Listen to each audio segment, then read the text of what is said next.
The absent sun had been dominated by a permeating straggle of dark clouds that foreshadowed the possibility of rainfall and thunderstorms. I feared the thought of having to drive in such weather, as I was advised to travel cautiously on Highway 13. It was that time of the year when many embarked on their holiday destinations, of which a good amount were in such a hurry they drive carelessly and become vulnerable to the countless accidents that have occurred on that road. I, for one, was not fond of a 20-hour trip with my 1968 Honda Coupe, an ideal car for inner-city travel and nothing more. I could have taken a plane had I been able to afford a ticket. Nevertheless, I ensured to pack as little luggage as possible so as to not weigh down the vehicle. The purpose of my trip commenced at my brother's behest after he was diagnosed with pneumonia. It turned out to be severe, and his body grew abnormally weak, allowing him nothing more than to rest in bed all day long. As soon as I received the news, I made the immediate decision to set out to Manitoba to see him. Granting him my company would at least put a smile on his face, considering he'd been the only family I had left.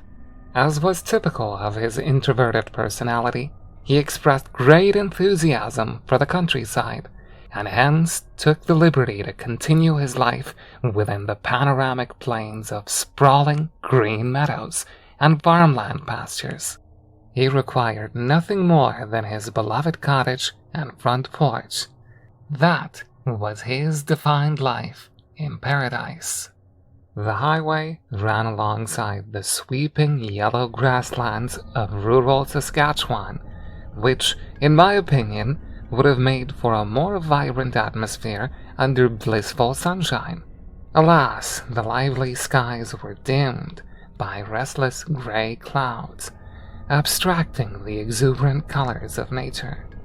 I was determined to reach the nearest motel before dark, since I grew exhausted from having traveled 19 hours from my home in Vancouver. Let's not forget the upcoming storm.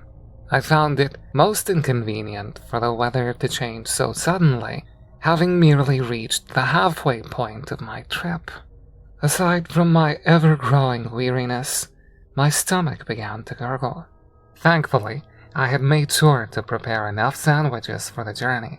After a few bites, my hunger had been treated, for the time being. As I continued down the highway, I noticed other passing vehicles vanish beyond the horizon as they sped past me in all their haste.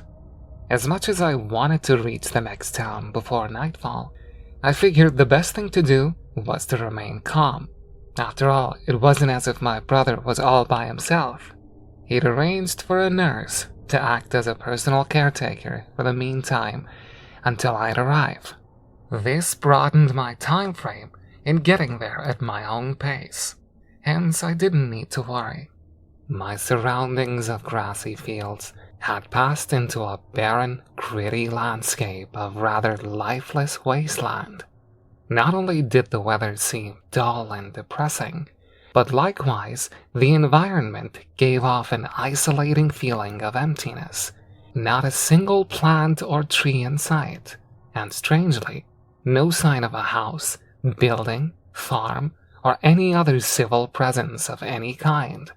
I admit that it certainly felt a tad unsettling to find oneself as the only traveler on a large highway usually occupied by many, in the middle of nowhere. Yet, it was reassuring that I wouldn't be at risk of an accident.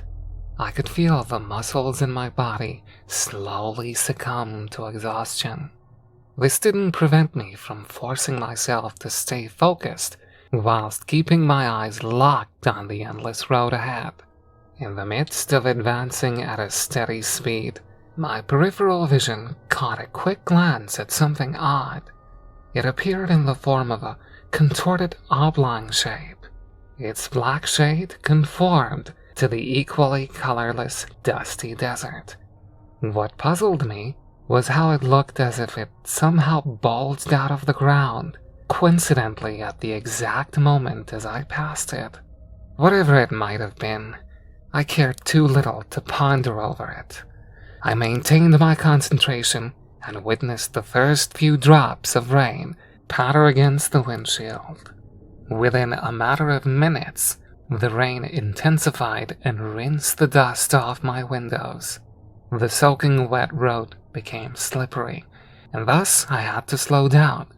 Needless to say, I could no longer bear the constant silence, and proceeded to turn on the radio. The newscaster's voice was muffled by the static crackle of a bad signal. I turned the knob in the hopes of tuning into a more audible station. Unfortunately, there were none, nor had there been any nearby radio towers among the vacant desert around me, which didn't surprise me at all. As I anticipated the darkness of eventide, the wind flung strong waves of raindrops through the air under loud cracks of echoing thunder and frequent lightning bolts tearing through the clouds. I figured if I didn't make it to a place that offered shelter, I'd be left with no choice but to pull over and sleep in the car until early sunrise. Additionally, I soon found myself driving through faint layers of mist that began to obscure my distant view of the road. Having kept little track of time, I glanced at my watch. 10 minutes to 8.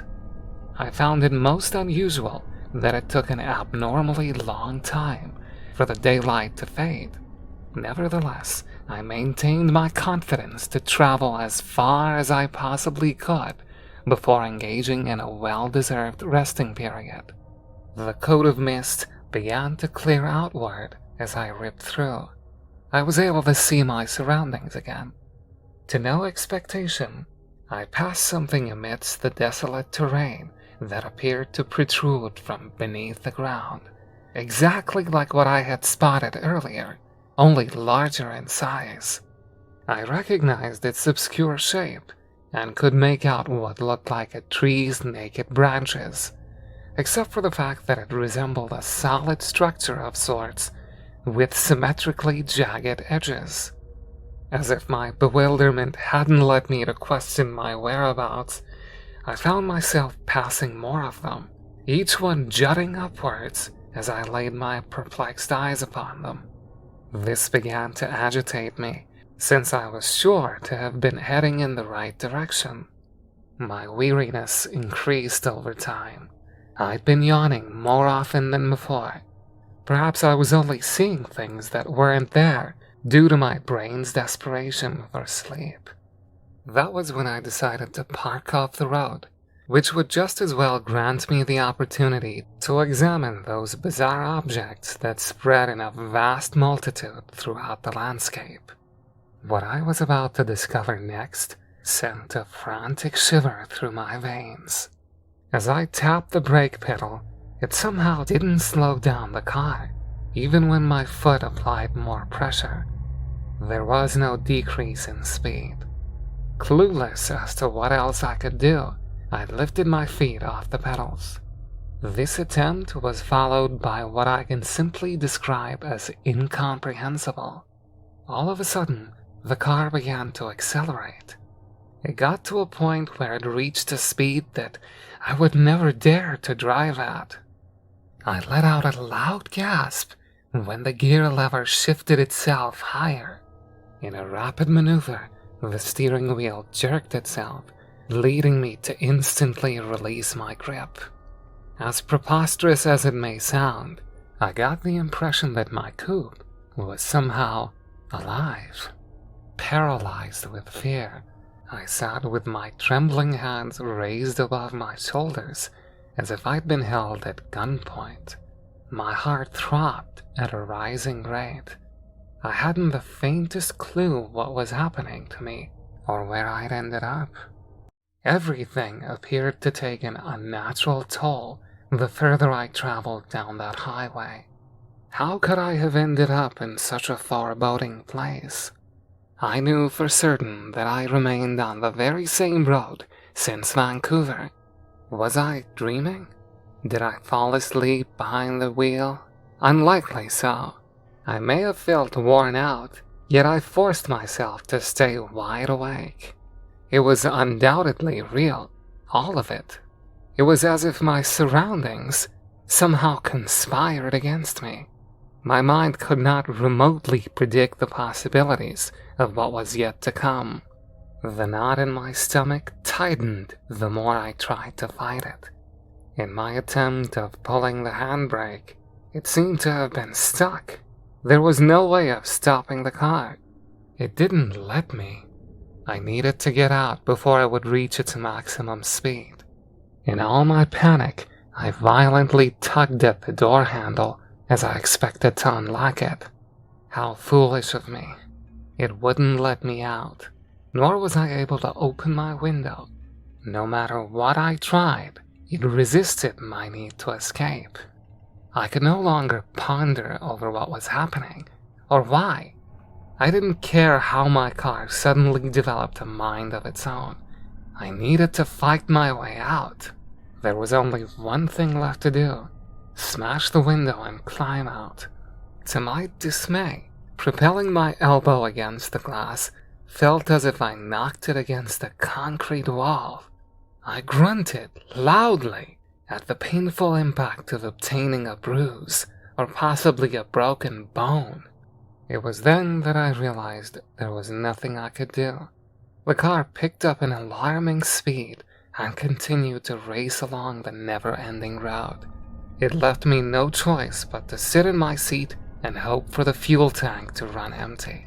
It didn't matter how much I hoped to wake up from a lucid nightmare. The grim reality of my life being in danger daunted me more than ever. Simultaneously, it was nauseating.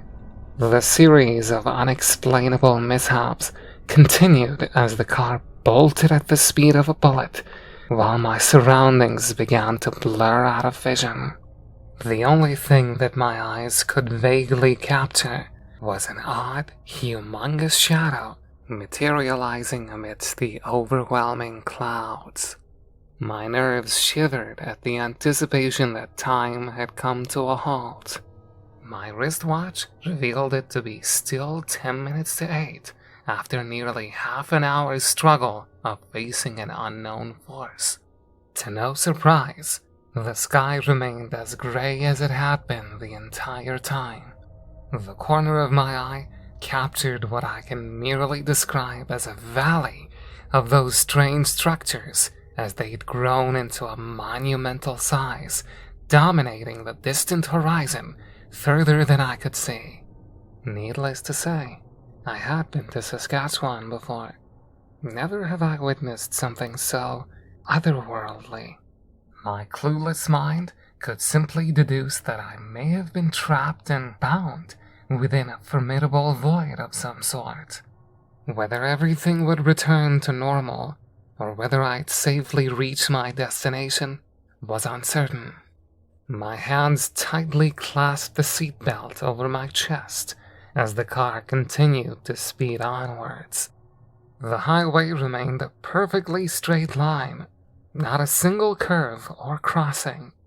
As uncanny as the sudden halt in time had been, I noticed a similar anomaly of the fuel gauge not having descended even slightly. My agonizing state of shock lingered as I struggled to breathe, to a point where I began to see sparks from my blood pumping through my arteries. Deep within my floating mind, I begged for unconsciousness to carry me out of this horror. A rumbling noise broke out, not as impactful as the cracks of thunder, but rather an animalistic roar that rose at a deafening volume. What my ears picked up, my dismayed eyes identified. The enormous shadow that billowed through the sky became even more visible as it crept from behind the vaporous clouds that cloaked it. What I could make out was an infinitely towering wall of thick matter, bulging countless clusters of guzzling mouths and stupendous sets of fangs hungrily gnawing at me. The vastly intimidating presence slithered amongst the heavens in warps of no conceivable shape. I gazed in a dreadful degree of confusion. My mind could no longer bear the thought of such horrendous abominations closing in on me, something even my vehicle succumbed to. I could barely grasp the reality of finding myself in sheer solitude in the middle of a broad, open area. Did I suffer a delusional episode? Did I descend into madness as a result of what began as a perfectly normal road trip? Was there not a single thought of comfort that could spare the last bit of hope I had left? No matter how or where I'd end up, I simply wanted to remain alive, considering that anything could occur outside the boundaries of my imagination. At a nearing distance, I noticed the road ascend up a dangerously steep hill. The closer the car approached it, the further it continued skyward through the obscuring clouds. Outside the order of passing time, I could feel my life tick away with every second. The unthinkable entity expanded itself, distorting the sky into somber shades of a waning moon's night. Like a rocket, the car sped atop the road, as if to deliver me to the unearthly predator. I beheld my unmitigated demise. I would perish with no understanding of what I had gotten myself into. There was nothing left to do other than to pray for a painless death. My humanly attempt to seek an ounce of serenity was made with fond memories of the time I had spent with my brother. Yet I could not suppress the mutual pain that he would endure of never seeing me again.